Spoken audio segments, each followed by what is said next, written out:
All right, so take a look at this. This is an entire due diligence report completed on 70 plus documents. And these documents include things like contracts, leases, proposals, memos. And I was able to spin up a team of 50 plus agents to go through all this documentation, create all the analysis, and then synthesize this in this easy to read report. And I was able to generate all this in the span of 20 to 30 minutes, where the average person would take hours. And what it did behind the scenes is go through these 70 plus different files and folders and then spin up all the agents, not to do all the work in tandem and all execute things in parallel, but rather work together, and each one would come with its own set of insights that would then be cross-checked and validated by other agents. So it's not about creating agents for the sake of agents. It is combining all the resources and combining this brand new feature, which most people are still not talking about as much as they should. Even though Opus 4.8 has taken the headlines, it's really a small step change from the prior version. The real feature you should be paying attention to is the dynamic workflows feature that I'm going to walk you through in this video. This is meant to be your secret weapon for incredibly large-scale tasks that require more than 5 or 6 agents at a time. So in this video, I'm going to walk you through exactly what dynamic workflows are, how they work, and how you can apply it to actual practical use cases. Let's jump in. And before we dive deeper, I want to show you how you can quickly use the workflows function. You have a couple different ways you can do it. The first way is doing /workflows. And you'll only see this if you update to the absolute latest version of Claude Code, and then you'll be able to add an argument here. This could be whatever you're trying to execute in the full scope. Now, the next way is very similar to how you can invoke ultracode, and then you get these pretty colors that basically run very deep reasoning for one specific prompt. You can now do the same thing with workflows. So if you say something like, I want to create a series of workflows that goes through my entire data room and then inspects all documents that don't have proper disclosure, then you should be able to see, there we go, that we have these extra colors right here denoting that it will be using the workflows function to create these teams of agents to execute this core task. And one additional thing I noticed is that if the task lends itself to using workflows, once in a while, Opus will actually default towards using this function as well. Now, to give you a preview on how you can write a prompt to invoke this for actual practical use cases, this is the very prompt that I used to generate that entire due diligence report that you saw in the intro. So it starts off saying, this is a folder data room for a company we're acquiring called Northwind Logistics. Again, this is all hypothetical. I'm the diligence lead. Build a workflow. This is the key right here. This is what tells Claude Code to use this. That reads every contract here in parallel and flags anything that could hurt the deal. Change of control clauses, etc., etc. A lot of legalese language. So this gives the entire scope of what we're trying to accomplish. And then it will go through all the documentation, summarize, and then decide how many agents it needs to execute this. And you can see at the very top of this section here, you'll see it starts to use this function workflow. And then this is where it defines the scope of the workflow, what it has to use, how many agents it might need, what those agents would be doing, and then it creates the entire specification of how this will run. Now, I decided to dive a little bit deeper and have these teams of agents build another workflow to do an incredibly detailed deep dive to look for little needles in the haystack in all of the data folders. So I said the following. Build a workflow that reads every file in this entire data room and hunts things that a seller would rather we never find. So again, looking for micro fine print. So this will go through all of the things that I'm looking for. And this one, because of the level of detail and the fact that we have to go through every single one of these folders, each of which has a series of very detailed documents, this takes way longer. This spun up 51 agents, and it ended up taking almost 3 million tokens. Now, did we end up with a good result? Did we end up with the walkthrough that we were expecting? Yes. I'm obviously not going to review it on this video, but walking through all the files, it did take a fine-tooth comb across each and every file. But if we take a look at this screenshot here, this did end up taking 23 minutes and burning close to 3.2 million tokens for this process. Now, depending on how well positioned your prompt was and what the output looks like, it could be worth it. But you want to be very careful because this is not something that is meant to be used every single day. And by the way, if you want to go infinitely deeper on things like Claude Code and Codex and how to take your agentic systems to the next level, then you want to check out the first link down below for my early adopters community. We drop a community-driven module every single week to keep answering the most pertinent questions we get every day. So if you're interested, check that out. All right, back to the video. So again, breaking things down, you always want to use the keyword workflow here. And it really starts with that core instruction. From that instruction, it will start to spin up a series of functions and then by proxy, a series of agents. And the agents, like I said, aren't meant to just work on their own.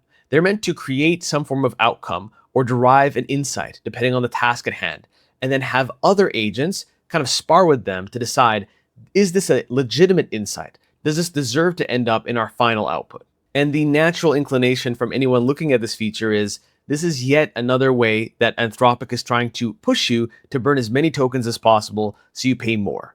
And my pushback to that would be, this is not designed for a very particular task that is generic. This is for something that you know has to go through and audit every single part of a repo, a code base, and look through and be very comprehensive in its analysis.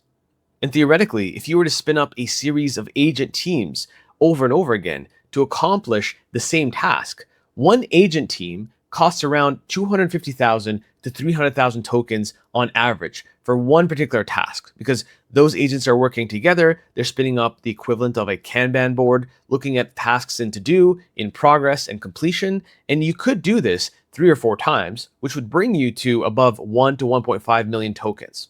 So this is a more efficient way to leverage agent team dynamics and agentic patterns within a very comprehensive and compressed way. And the way it works is that you don't have 51 agents spin up at the exact same time. All of the agent specifications, roles, and responsibilities are specified, and then they are queued up. And then as core agents complete their tasks, then in batches, the next ones are spawned to either check the work of the prerequisite agents or to move forward with the next tasks. So running something like this becomes more worth it when you have a very repeatable, large-scale workflow. It's very wide in its scope, and it's worth actually pushing forward till the very end. So you don't want to stop at, let's say, 70 folders. You don't want to have Claude stop at 40 and then spin up a brand new agent team to complete the task. You want this to be a long-running task with a very defined beginning, middle, and end where it can run pretty much autonomously once it has all the prerequisites it needs. And if you need a mental picture of how this looks like on the inside, imagine you have agent A, and agent A looks through, let's say, data, and comes up with a result or an insight. Agent B will have to push back on it and double check and play devil's advocate. So you basically have these micro devil's advocates running in the background to make sure that by the time you get a confirmed insight, it is indeed as meritorious as possible and ideally as data-backed as possible. In terms of hands-on use cases, you could think of one for each and every industry. And I want to go through and speed run a few of them.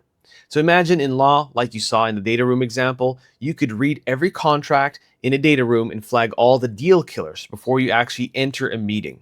So your prompt would look something like, build a workflow. I'm going to keep harping on this to make sure you know that this is the trigger that reads every contract in this folder, flags change of control, auto renewal, uncapped indemnity, a series of other legalese things here. And then you would basically enter that. And ideally, if you want to provide more context about the case, you would throw that in, or ideally you might even go into plan mode before you actually execute the workflow to make sure that you have the entire plan filled out on exactly what the critical path will be for all of these agents. When it comes to finance or the finance function, you could do something like scanning thousands of transactions from things like QuickBooks, CSVs, or wherever your financial data lives. And your prompt would look something like, build a workflow that reviews every transaction in this export, flag duplicates, outliers, miscategorized entries, verifies each flag against the source rows. Source rows would be basically telling me which rows of data approximate to this data anomaly that you found, and then return a clean exceptions report. Next up, we could have healthcare. So you could then check every patient chart against the latest care guidelines in one pass. Naturally, you want to make sure that you're running this in a secure manner. I wouldn't imagine you're using a consumer-based Claude Code account. You need the Amazon Bedrock pass-through for enterprise usage. And then by then you'd be able to enter a prompt that says, build a workflow that checks every chart in this folder against the guidelines in Guidelines MD, flags gaps in documentation or follow-up, verifies each gap, and returns a prioritized review list. For insurance, having worked in it myself as an intern before, you could do something like triage a mountain of claims and route only the ones that need a human. So theoretically, you could sift through and tag the ones that are more formulaic versus the ones that actually require further human review. Your prompt could be, build a workflow that triages every claim in this folder, sorts them into two folders, auto approve and needs a human, and then explain why it thinks it needs a human decision from the ones it tagged, and then it would return a queued list by urgency, so a priority list. In real estate, you could use this to abstract an entire lease portfolio into one clean table overnight.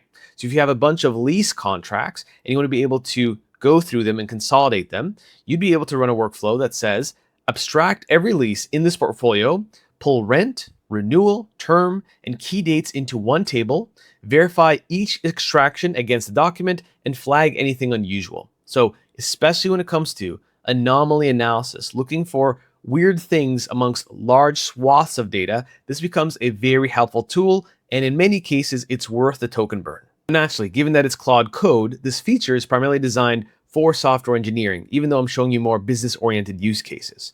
In software, naturally, you could ask it to go through a very large code base to find one bug hiding across hundreds of files. So I just actually used this morning for one of my more enterprise code bases using all kinds of AWS, Amazon Web Services, microservices, and it probably has 7,000 to 10,000 lines of code. So every single time I load it up, I'm very specific with what files I give Claude Code access to increase the likelihood that I can use my entire context window. But if I want to run a security review, if I want to look for any key gaps or open ports in this application that's deployed online, this would be an interesting way to run all of these agents to battle test and look for every single gap that my existing security reviewer might not catch. So my prompt could say, build a workflow that audits every file under SRC for the missing authorization checks, has a second agent try to refute each finding, and return only the confirmed issues with the file and the exact line. So in case you don't want to make any changes to the code, but all you want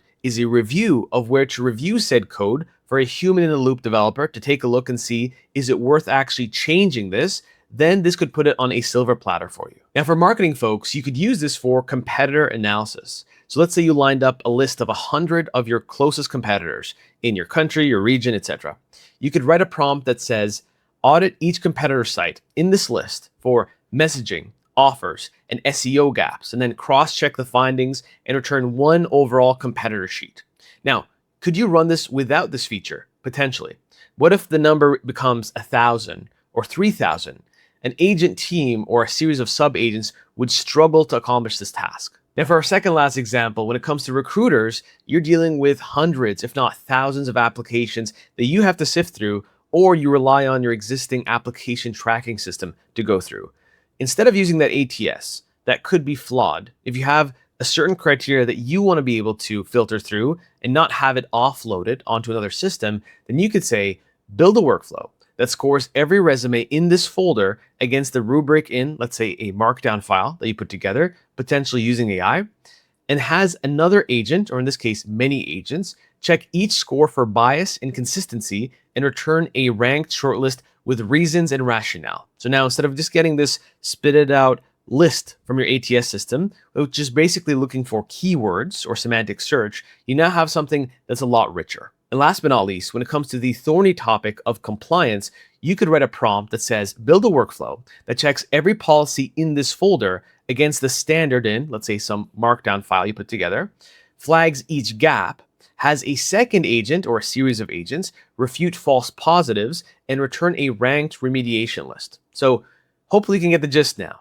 Big tasks, many documents, large scope, ideally all done in one shot.